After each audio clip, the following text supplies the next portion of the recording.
Tumeona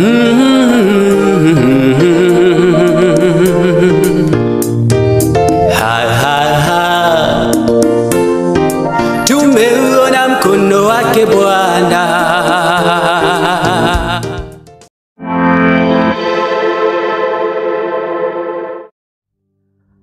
Il y a des moments dans la vie où on a l'impression qu'on est embarrassé, on ne se fait pas comprendre, personne ne s'occupe de nous. Nos cris n'ont pas de sens ni de valeur. En fait, nos cris ne représentent rien, ni aux yeux de ceux qui nous entourent, ni même aux yeux de Dieu. Et on se pose la question, est-ce que Dieu entend encore?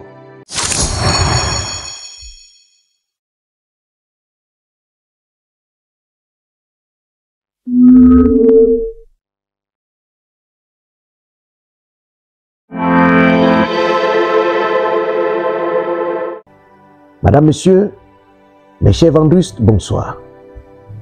C'est vendredi, bienvenue à votre habituelle émission US et les vendredis. Le plaisir est renouvelé pour moi de vous retrouver ce soir et nous parlons de quelque chose d'assez important, intéressant. La parole de Dieu, dans le livre de Exode chapitre 3, le verset 7 dit, « L'Éternel Dieu dit, j'ai vu la souffrance de mon peuple qui est en Égypte et j'ai entendu les cris que lui font pousser ses oppresseurs, car je connais ses douleurs. » Qu'est-ce que ça te dit de savoir que Dieu connaît tes douleurs? Qu'est-ce que tu ressens lorsque Dieu dit qu'il entend tes cris? Qu'est-ce que tu ressens quand Dieu dit « J'ai vu ta souffrance ». Mes chers vendus, il est important de comprendre que Dieu, il ne fait acception de personne. Il n'y a ni ombre ni variation en ce qui concerne l'attention de Dieu à ton endroit.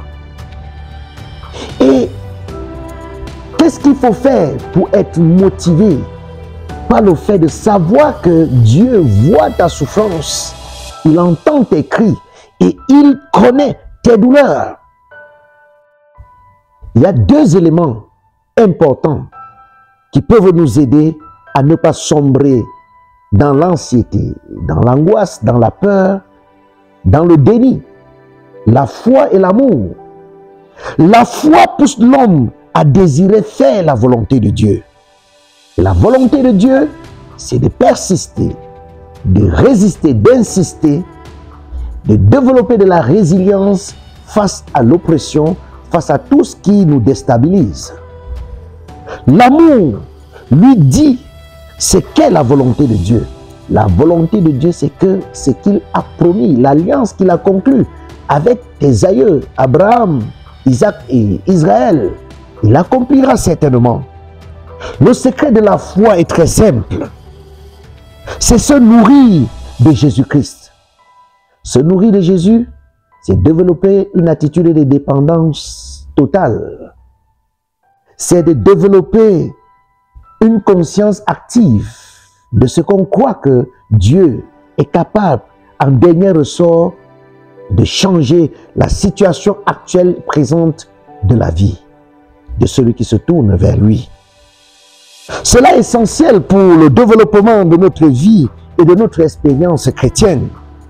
Seul l'amour t'empêchera de douter. Lorsque la raison déclare qu'il y a défaite et échec, l'amour répand son baume de guérison et encourage la volonté à tenir un peu plus longtemps.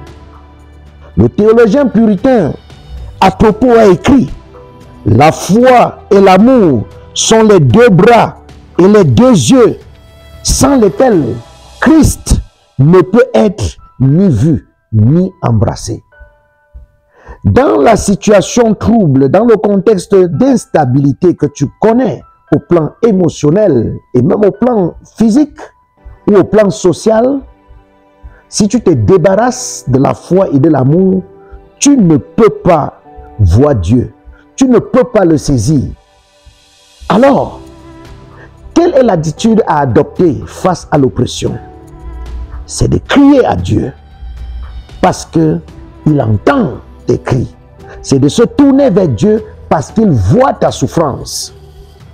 C'est de dépendre davantage de Dieu parce qu'il connaît ta douleur. Et pour le faire, la foi te permet donc d'avoir cette certitude de voir Dieu et de pouvoir l'embrasser.